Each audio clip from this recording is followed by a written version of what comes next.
photo bandaka mwa avant eza elanga changement saison ezosenga de moto alataka mwa eloko ebateli na mani. Il est passé vivant. Chers combattants de lutte, sans vite tarder, tozokota l'actualité na biso. Webi que l'actualité na biso eza mingi au sujet ya voyage de Donald Trump asalaki na Hollande na La Haye. Il est passé vivant. Azalaki na sommet oya G7. Awa sikoyo azali na sommet esili je crois lelo eza sommet ya OTAN. Il est passé vivant. Même aloba Donald Trump alobi etalisi ke biso parlement de Bouddha tozalaki déjà à la page. C'est bon côté. Maboko pona bino moko cher combattant. Donald Trump n'est pas allé par quatre chemins. Il n'est pas allé sur le dos de la cuillère. Donald Trump, cher combattant, la politique c'est la guerre de nerfs, cher combattant. Il n'y a pas de gens, des opportunistes. Il y a un millier, il parlement debout. Il y a du progrès pour faire la mendicité. Mais biso, il y a art et réflexion. Nous avons choisi la bonne part. Il est pas vivant. Jésus a fait sa explication. Accueilli côté la famille Oya Masanae Lazare. Elle a commis à côté Marthe et Marie. Il est pas vivant. Si Marie avait opté avant Namakola Jésus. Ayoka Kamaloba parce que Jésus a zaga verbe. Il est pas vivant. Jésus a zagi soga zoloba obosani nzala. Il est pas vivant. Et taliba ba reseza belé batuba bosani nzala banda kotikali musika. Batuba signé kaka bayoka kae. Il est pas vivant. Si Marthe a zagi na ba inquiétude. Abi menkolo yo posali ba rebelo damete. Mais est-ce que ndeko nanga Marie akoko sundola yote aya ko salisanga tolambela o badi muteke. Il est pas vivant. Mais Jésus grand maître a Ebsaki Abino. Marie a choisi la bonne part. Toi tu t'inquiètes pour beaucoup de choses. Il est pas vivant. À Bissopen dans le monde politique, nous avons choisi la bonne part.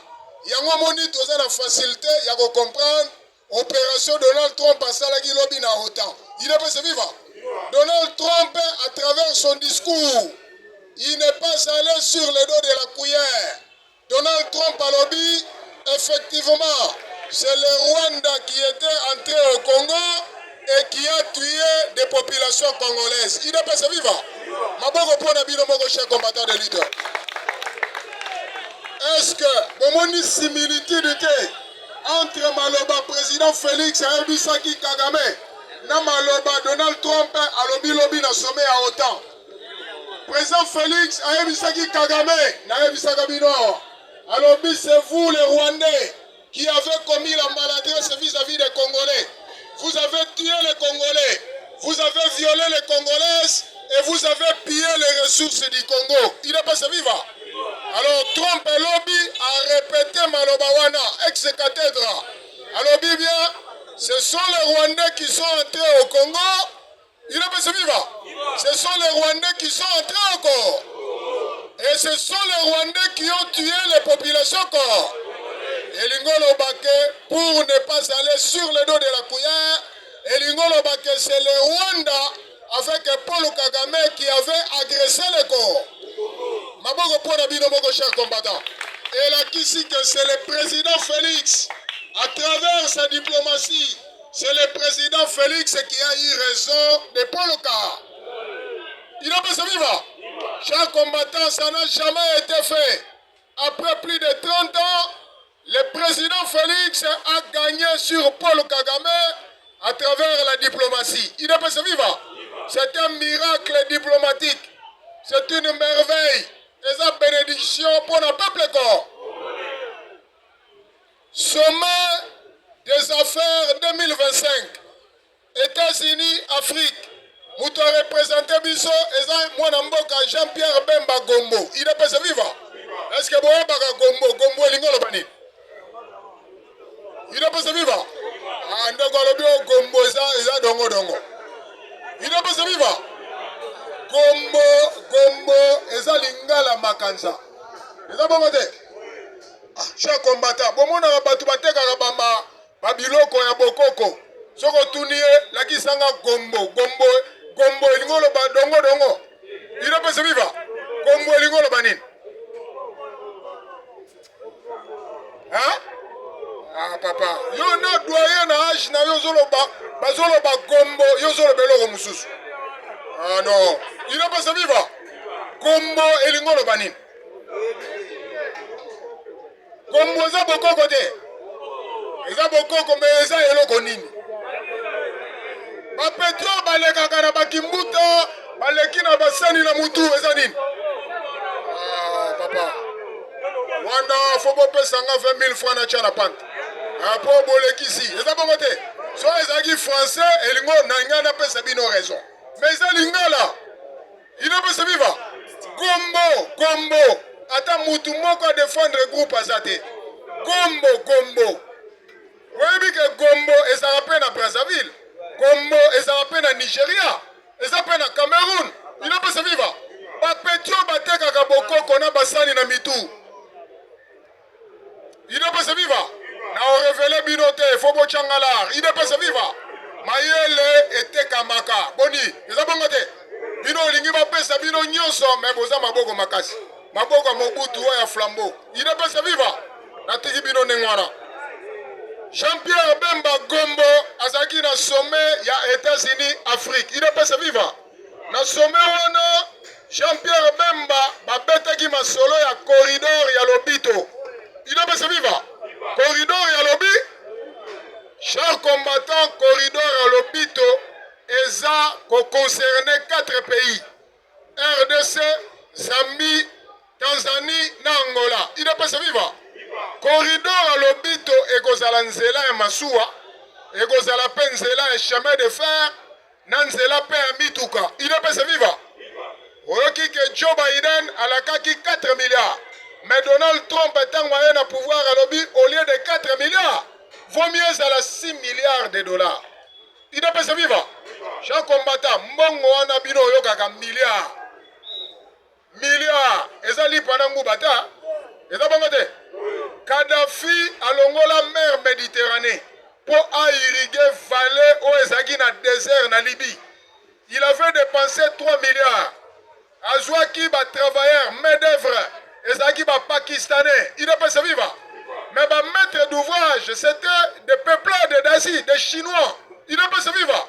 Mais à Longoli, Maï et Longoli, la mer Méditerranée, a créé rivière artificielle et irrigué province naïe où est na désert. A créé trafic fluvial ou bien Tokobengango riverain. Il ne peut se vivre. A créé trafic riverain, a créé peu de pêche, a créé peu la plantation babilanga bisika désert ezali mais bilanga milone zokobotama. Il ne peut se vivre. Sikoyo États-Unis d'Amérique a sali eloko munene. Il ne peut se vivre. États-Unis avec Donald Trump. Il ne peut se vivre. Donald Trump n'est pas allé par 4 chemins. Lobby n'a sommet à autant. Donald Trump a lobby que c'est le Rwanda qui a agressé le Congo. Et ça et comme secret de Polichinelle, qui gouverneur Nabiso ya Sidi Kivu, militaire, il ne peut se vivre. Comment on a gouverneur militaire. Nani? Kakule, il ne peut se vivre. Kakule avait confirmé avant. Et donc, la semaine passée, alors qu'effectivement, les militaires rwandais sont en train de déguerpir le sol congolais. Il ne peut se vivre. Si Trump a sa première puissance du monde, alors qu'il a sommet à autant, alors que c'est le Rwanda qui avait bel et bien visité le Congo. C'est le Rwanda qui avait violé les limites territoriales du Congo. Donc c'est le Rwanda qui avait agressé le Congo. Trump n'est pas allé sur le dos de la cuillère. Il a insisté chez les combattants. Lelo Yebisanga, États-Unis, Kangio, Kagame. Kagame a koufite. Il ne peut se vivre. Chaque combattant, moi je vous dis en politique, Kagame, ça koufa qui bandaka. Soko Zeli, Kagame, Aya Lissousou et c'est Syrie. Il ne peut se vivre. Moi je vous dis avec toute ma conviction politique. Et d'abord, ceux qui au Tchetembe, journaliste comme Awa. Journaliste Lobiboy. Yoka chez combattant. alobi accord de paix RDC Rwanda, c'est vendredi. Le lot aux jeudi, hein? C'est vendredi.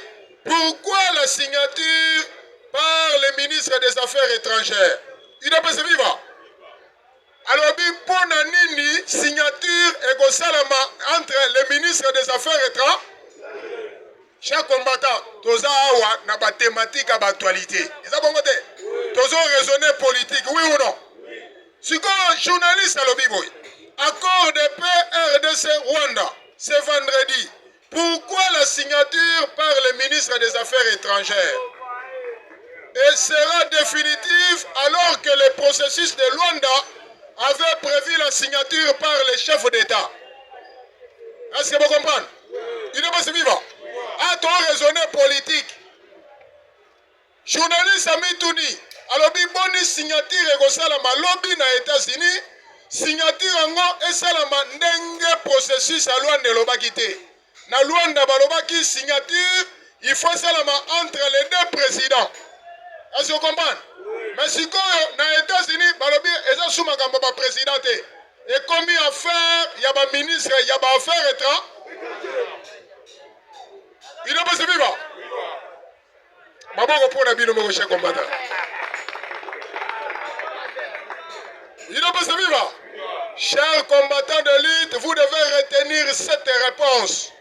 Que ce sont les ministres des Affaires étrangères qui sont les chefs de diplomatie et les plénipotentiaires. Il n'est pas si vivant. Mais il n'est pas si vivant. Les ministres des Affaires étrangères sont les plénipotentiaires et les chefs de diplomatie des États. Il n'est pas si vivant. Le président Belé, avant de signer le traité, ce sont les ministres des Affaires étrangères qui engagent les États.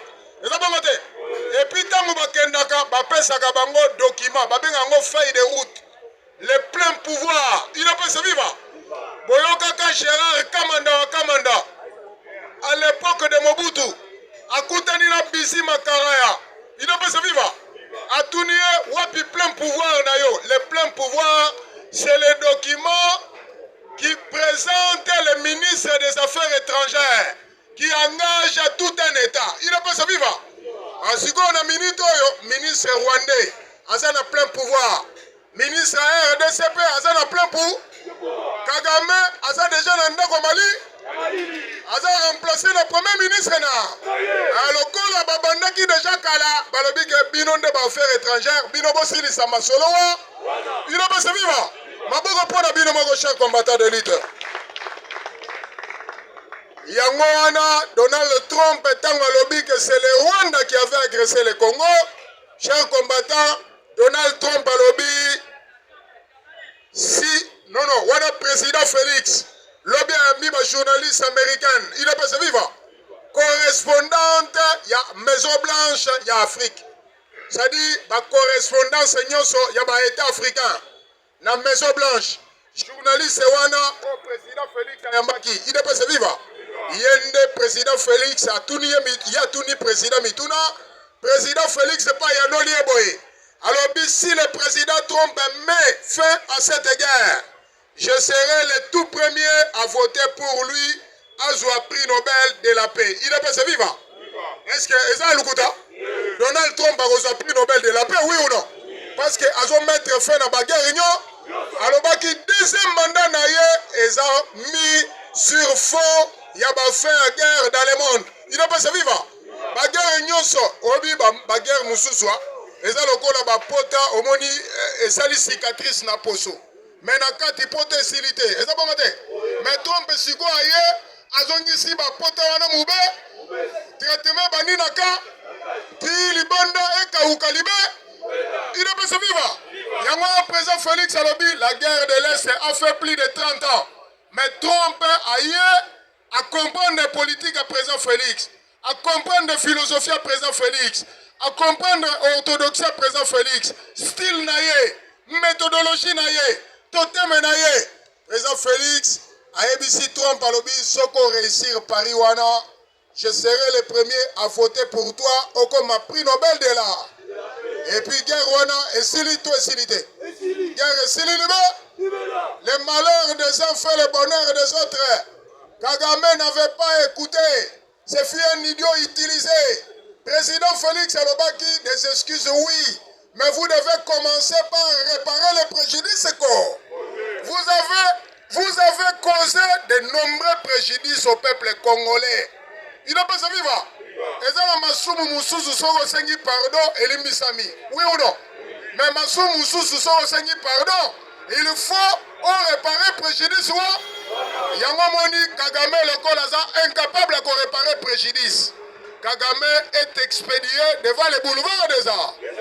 Maboko pour la bino mogosha combattant de lutte. Biliaki Paul Kagame biko. Nenga kewana yeba ke mabe na inyoso elandi epeku. Yeah, utika lo mona lo la te.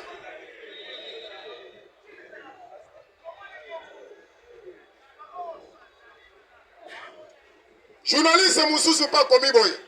Alors bien non, le président Félix avait dialogué. Il est passé vivant. Hier le biango tant au président ayambi ba évêque catholique na ba protestant. Il est passé vivant.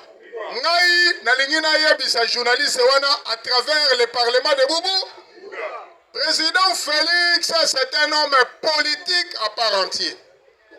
Le président Félix, dans les combats politiques prônés par notre leader, le leader Maximum, politique IDPC, Salaki, politique Wana, Masolo Mingi et Banako Souga na dialogue. Oui ou non? Ba dialogue est ça belé. Vous avez que forum est conférence nationale souveraine. Et ça va rappeler dialogue. Et ça va dialogue à Sun City. Et ça qui peut dire, il n'a pas se vivre. C'est que cela veut dire que le chef de l'État, président Félix, a encore qui m'a dialogue été. Et ça va monter. Dialogue, et ça, il y a bateau, baza éliminé. Bateau, balingaka ba solution politique, n'a pas de problème. Et ça va monter. Et babenga autrement l'arbre à palabre. Et ça bisiko yo bakolo bampaka babokulaka bavandaka na sansete bazo solo la makambo ya mabota. Et ça va monter. Mais keba na arbre à palabre, ce n'est pas n'importe qui peut avoir raison là-bas. Oui ou non? Soko za mubali osokoli obalate, tu ne peux pas être accepté dans arbre à palabre. Et ça va monter. Il ne peut se vivre. Ce qui peut, osa mutumoko malhonnête, osa irresponsable. Yo sundo la rabasi na mikumba. Oko osa la peine arbre à palabre été. Il ne peut se vivre. Mais moi ne mukepe, encore au compte à peine arbre à palabre. Pona nini? Bamoni que moi na wana za maye. Amayele et yaka ndenge balobaka en forgeant on devient fort. Il ne peut se vivre. Chers combattants, à université politique, c'est l'école par excellence politique de l'UDPS. Il ne peut se vivre.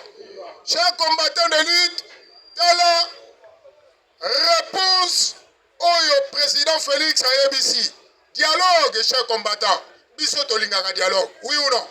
Mais dialogue au président Félix Ayebisi Bango, alors il ne fera pas dialogue avec n'importe qui. Est-ce que vous l'entendez bien? Moutou Nyos a joué qui traîtrise contre le peuple congolais. Moutou a qui complice à Batouba Sopi Makile et Bako. Ngai, président Félix, n'a retiré la dialogue na Eja. Ils ont refus poli. Ils ont monté. Bayon un rapport. Andimi rapport, mais à récupérer un dossier. Après, si la commission Moussou. Binobo Zalana Nouana na tempo. Il est pas se vivre. Wana Chole, Aleli Mabe. Aleli na Mounokomo. Il est pas se vivre. Parce que Omoni, Balobaka, on répond à un imbécile par le si. Mais silence, Yazo comprend en côté. Yangwana présent Binobo Zalana Nouana, Bopé sa rapport. Après, si na Batoumoussou, Batouana de Bazana mission, Yako Sangisa, Baklerige, Toba religieux Nyonso. Il est pas se vivre. Le Congo, c'est un pays laïque. Et ça, la religion est belée. Il n'est pas se vivre. Et ça, le col à Paul devant l'aéroport de la Grèce antique. À Kouti, l'église est belée. À Kouti, Batumusu, Bazo Sambe, la Menzambe, Moko, éviter. Il n'est pas se vivre.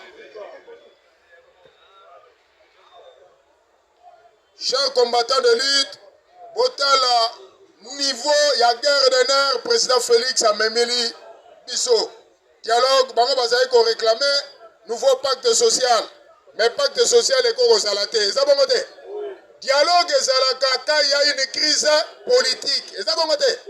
Or la crise que nous avons connue à l'est du Congo c'est une crise d'insécurité. Eza crise militaire et crise bitumba eza bongo te ezalaki bitumba guerre boyoki mwana général mwana ya Yoweri Kaguta Museveni le général il ne peut se vivre mwana wana pe mutune esalaka bien te il ne peut se vivre. Président Félix ayambi akokai koboya te oui ou non ayambi mais mwana wana longwa wa général akomi kuna akekoloba bio te. Les Wazalendo sont des forces négatives. Il ne peut se vivre. Mais il est définir bango force négative. Nandengani, pour ceux qui Wazalendo sont force négative, pour M23 est force ni. Il ne peut se vivre. Mais on tombe M23 force positive. Il ne peut se vivre. Il ne peut se vivre. Ah, n'a mon logo mali le kangibi logo chaque madame.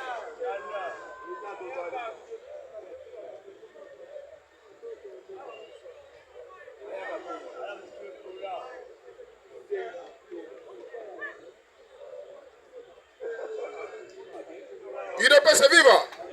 Ah, Yangwana, président Lobaki, je vais dialoguer, oui, mais pas avec les alliés silencieux des agresseurs de la RDC. Pas alliés silencieux. Il y a des agresseurs à Congo, et ça y est banane. Et ça qui M23, Ambongo, Chole, Bokondoa, ou à l'église protestante, il ne peut se vivre. Ah, président Félix, Assala, Croix. Il ne peut pas dialoguer avec les alliés silencieux de Paul Kagame et de tous leurs complices au Bazaki na solo corps. Baluka Mouto a trahir Mbokana Bango ensemble. Mais président Félix, il ne trahira jamais le peuple corps. Voilà. Tout bête lié ma beau gauche combattant. Lobby Kakana autant mercredi. Donald Trump a confirmé à lobby que signature et bel et bien lobby vendredi. Il ne peut se vivre. Et lobby, Elingolo Bake, Okita, Omata. Sans ça, il y a juin et Gosilate. Il ne peut se vivre. Et ce sera pour la première fois RDC a fêté l'indépendance. Pour Nini, il ne peut se vivre. C'est l'indépendance que nous allons jubiler. Vous voyez que par le passé, Otozwaka et Zaka indépendance nin. Politique, mais Zaka économique était. Parce que l'économie n'a biso et kotisaka maboka miyi, ya miyibi. Bokomona que après signature à lobby, pour ça tokobandajie kuna président république azoko bimisa gouvernement si. Gouvernement sika et gozala siko ba véritable gentleman. Il ne peut se vivre. Et vous allez pas gentleman, il ne peut se vivre. Papa Tshisekedi a expliqué à Rabiso qui sont les gentlemen. Il ne peut se vivre. Les gentlemen, c'est ceux qui voient la grande étoile de la RDC. La RDC, c'est un grand pays. Il ne peut se vivre. La RDC, c'est un éléphant. Mais éléphant, wana, banyamamike, bambolombolo, basakana ginae. Et ça, le Congo présent, il y a Denis Sassou Nguesso. Il y a Sakana Guina Congo. Il ne peut se vivre. Et ça, la Kagame, Togo Bengenan, Tobengae Muchopi. Il ne peut se vivre.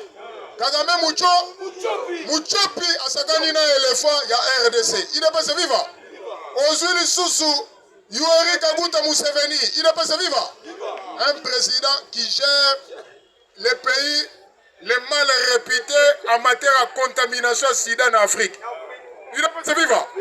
Mes chers combattants, est-ce que Baoukande, Bango Bassé la rabotine te? Il ne peut se vivre. Est-ce que Bango Bassé la rabotine te? Il ne peut se vivre. Mais papa, Kofi Olomida Lobi Baliaga Bomona sa. Yozo Dame Bombo Nengwana, Bombo a croqué. Il ne peut se vivre. Obi que Sogo Damango sans sachet.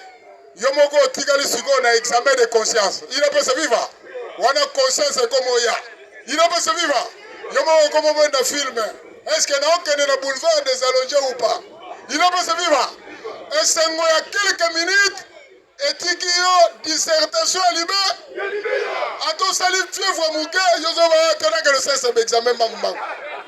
Il n'a pas se vivre. Au cas où le prophète Konde au Kabisakoli. Mais la Bisakoli est mon maladie. Il n'a pas se vivre. Chaque combattant de l'élite, foyer Bella. Papa Tshisekedi Alobaki, Bayabaka politique à travers les signes du temps ont montré que le Congo, avec l'avènement au pouvoir de son excellence, le président Félix, le Congo est compté déjà parmi ceux qui se disent grands au monde. Il ne peut se vivre. Et c'est le président Félix lui-même qui l'a dit. Alors bien, à l'occasion, il y a 80 ans, où les Nations Unies totalisées. Il ne peut se vivre. Président Félix Alobiango, à l'occasion, il y a 80 ans, où les Nations Unies sali. Vous voyez que Zara Liboso, Société des Nations, il ne peut se vivre. Après la guerre, il y a 45, Deuxième Guerre mondiale. Tilelo, Nations Unies, à Kokisi Mibouana. Il y a un président Félix à Sengi, à l'occasion de la fête. Il faut redéfinir, donner un sika pour les Nations Unies. Il ne peut se vivre. En politique, c'est le rapport de force. Il n'y a pas de pays qui Rwanda, qui réclamé. Pays où ils réclamé les droits minés, les RDC, oui ou non? Parce que Franck Fanon, à Yulfi entier, Mobutu a cité un discours en 73. Alors, l'Afrique a la forme d'un revolver, dont la gâchette se trouve au Congo démocratique, chers combattants. Congo-Brazzaville, et ça le la famille, et ça le la ethnie. Et Kokana tena commune à Kimbasekete. Il ne peut se vivre. Aux Rwanda, est-ce que Kokana na commune en Chine? Oko otambola mboka mobimba, banana est na ouest. Ok na nord na sud kana mukolomo. Pe otamboli pe na makolo. Inutile à la parallélisme, chers combattants. Donc le Congo, c'est un don béni. Il y a un Sali Bango Keto et Sali Bango Nsoki. Il ne peut se vivre. Mais président Félix, c'est un véritable gentleman. Ayen à 100%, il y a nature congolaise. Et ça va mais à lobby vivant, aucune partie du Congo ne sera retranchée. Il ne peut se vivre. Et c'est à Congo et continue à qui? Et continue à Kimia. Quand on a banné Donald Trump, ça papa les président Félix. Et belé, oh non, oh, Babylone, on a solo ba outi nango. Na yo ebi politique té. Soko lingo ba politique, yaka awa to la gisayo ABC ya politique. Et d'abord côté. Il ne peut se vivre. Ibile monango e monisa milelo, oui ou non? Trump a bien, c'est le Rwanda qui avait agressé le Congo. Et je vous confirme que demain vendredi, qu'il pleut, qu'il neige, il ne peut se vivre. Accord Rwanda et Gozala signé. Accord Ozasu signé, Napolo Kagame. Il ne peut se vivre. Asalaki tout la mouissiaza. Nangola Akimaki. Et ça va mater. Akimi Nangola 2 fois. Yangwana Trump, après Koyoka Emir à Qatar. Pour Emir à Qatar, Azaki témoin. Azaki témoin tant que le président Félix a gagné la Kagame. Abi Kagame a commencé sur le point, il y a un souba na bilamba. Il ne peut se vivre.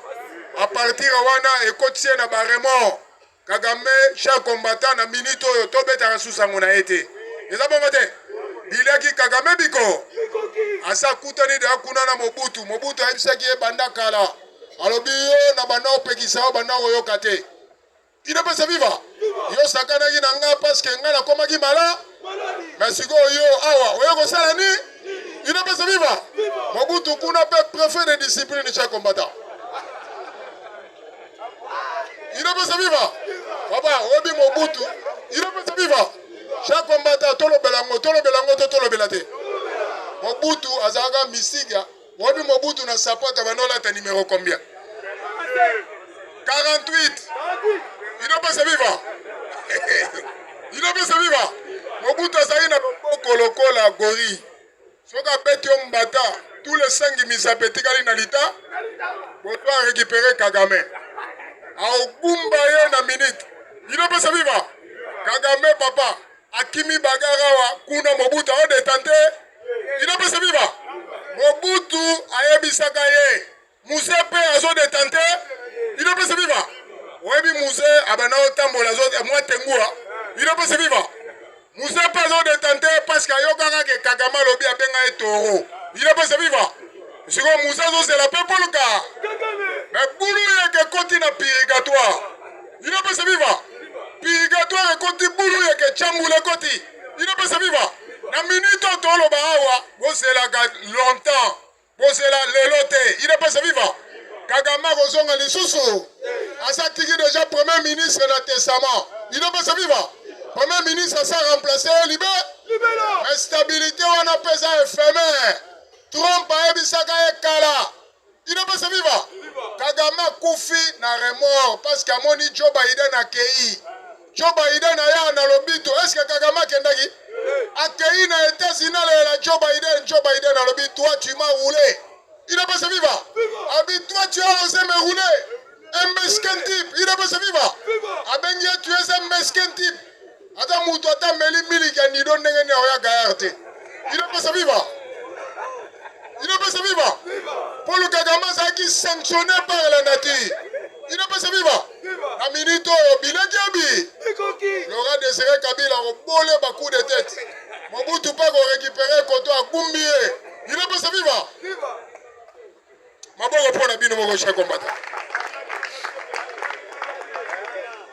andimaka te mais andimi sikoyo inopesa viva andimi na retard inopesa viva incrédulité mosusu ezalaka nzambe ye moko akreaka yango eza mongo te farao bana otya badute nzambe nde azokomisa pena motema nde ekoma kilo maka me ntango ekomeli ye akei sikoyo kozala edike na souffrance inopesa viva wana eza souffrance ya libela kuna paster azalaka te ekuna mpe eglize ezalaka alobaka profite mpe chaudrigo il faut profiter awa bapaster bazali baeglize mpe eza me kuna eglize eza te paster aza te kuna eza efo perso maboko bank inopesa viva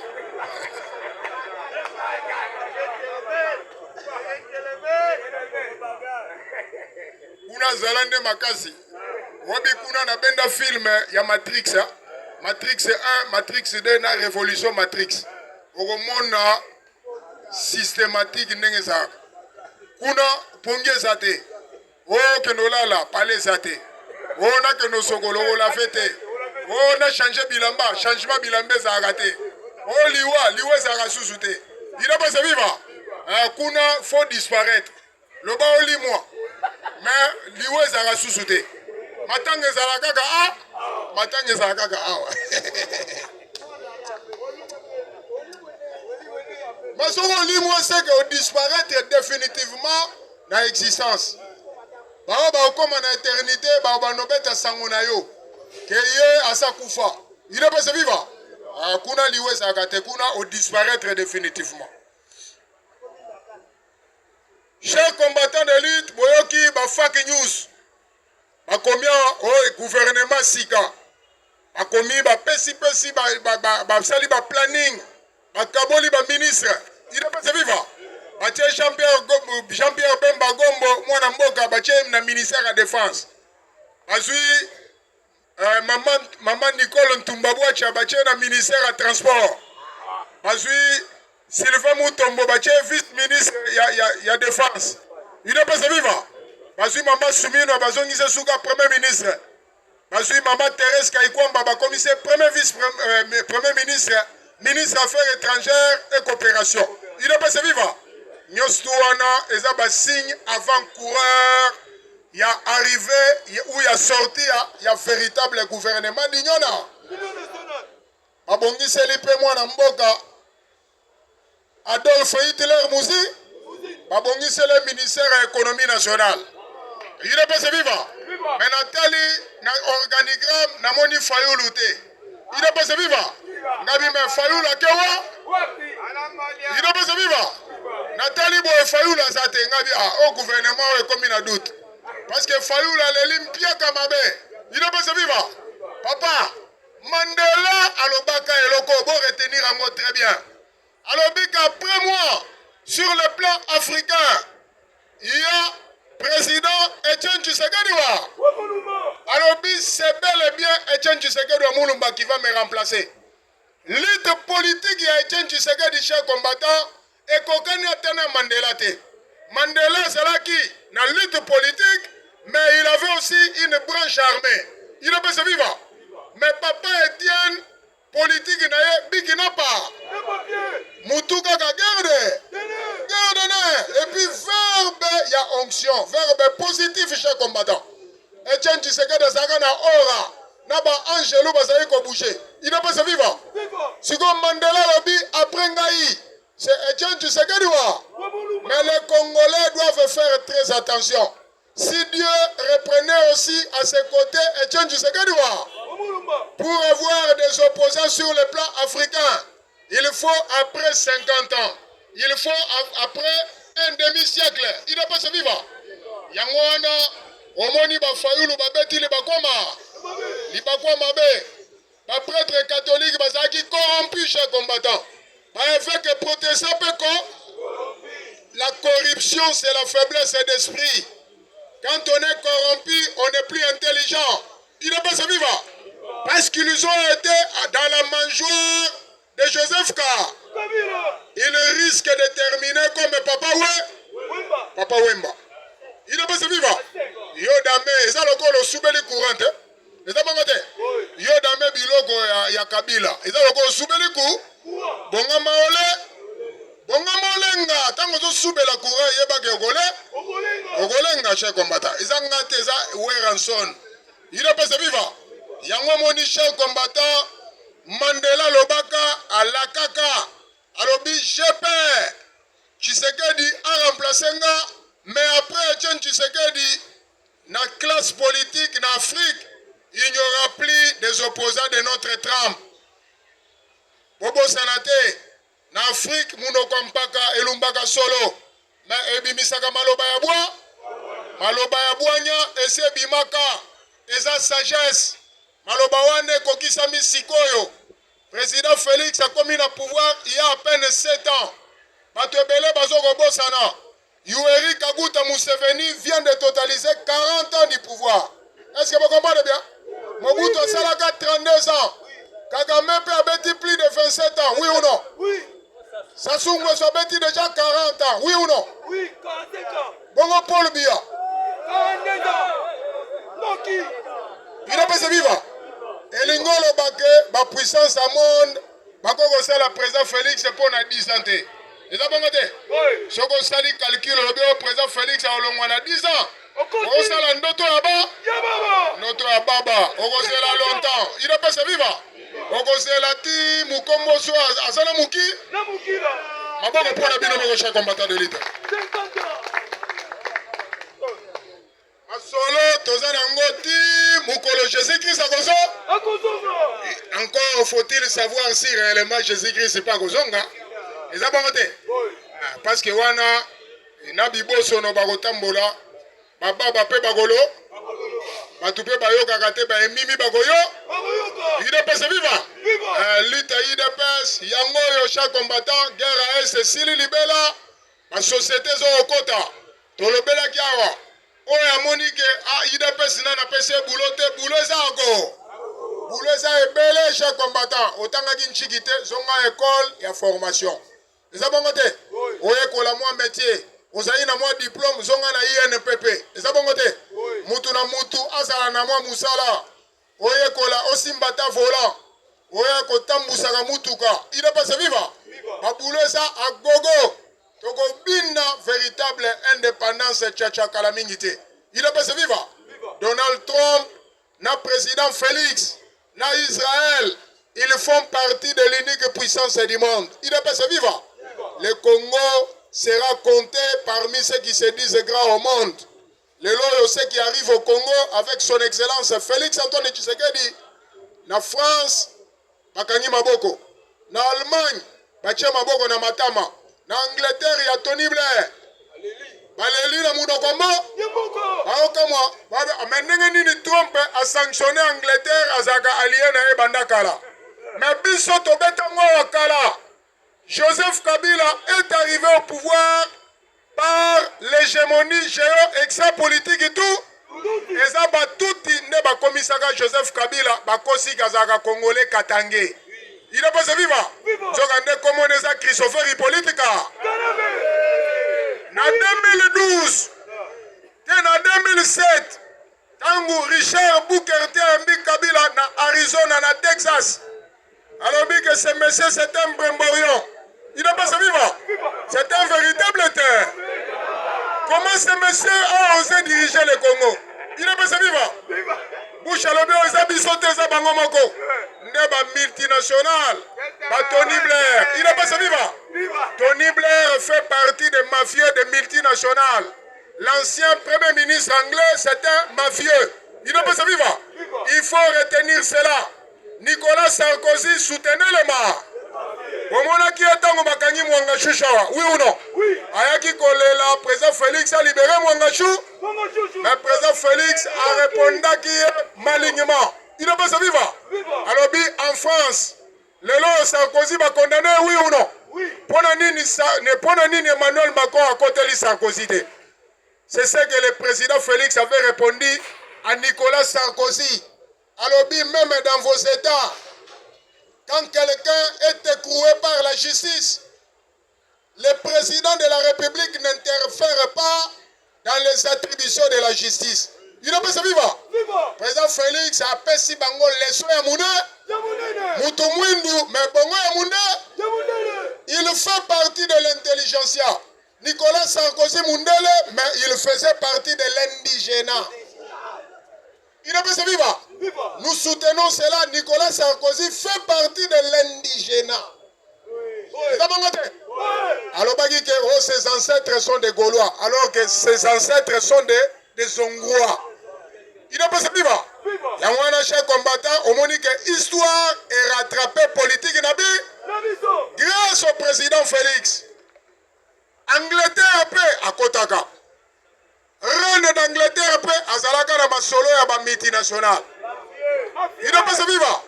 Nicolas Sarkozy abana okende pas Angela mais Mominaye ezaka Angela Merkel.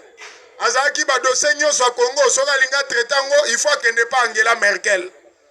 Yango wana Trump asali lecture malamu. Papa Etienne Alobaka c'est imposteur. L'imposteur Christopher Hippolyte Kana. Il nous fut imposé par la fameuse communauté. Yango moni Trump azana lecture ya politique ya événement Congo. Trump, cher combattant, a outi nalo. C'est un envoyé de Dieu. Aza Angelou Yanza. Et puis alors bien s'il est passé président pour un second mandat, c'est à cause d'un boss. Bosango comme on a Jésus-Christ de Nazareth. Il n'est pas vivant. Tobeteli Donald Trump maboko makasi chaque combattant de l'élite. Est-ce que vous comprenez que imbrication salami entre la métaphysique, la politique et la haute diplomatie? Il n'est pas vivant. Nous sommes sangani comme à l'époque de Jésus-Christ. Bamaji Baouti na Orient. Il n'est pas vivant. Bawazalendo, ce sont les vrais autochtones du Congo. Et dans l'autre fois, on les appelait les Maïma. Appellation Maïma, c'est une appellation bien contrôlée, oui ou non? Mais tu vois qui ça parce que Maïma, à côté de la gère intérêt. Il y a Mouyibi. Si tu as pesi bango comme Wazalendo. Les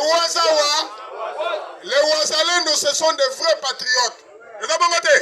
Bango bacha singana kingo na mutu balobi to kokufa pona eko yango wana président Félix a ebisi alobi yo général ougandais apprend à respecter les vrais autochtones dans leur territoire, oui ou non? Yango moni mwana Museveni azongi na kolela mais fali pupa ago ebisa eke okolela yomo okolela na perna okolela na bisote. Il n'est pas vivant. Chers combattants de lutte, je vous remercie, je m'arrête par là. Atigi micro na ba communicateur Moussou Bazalia.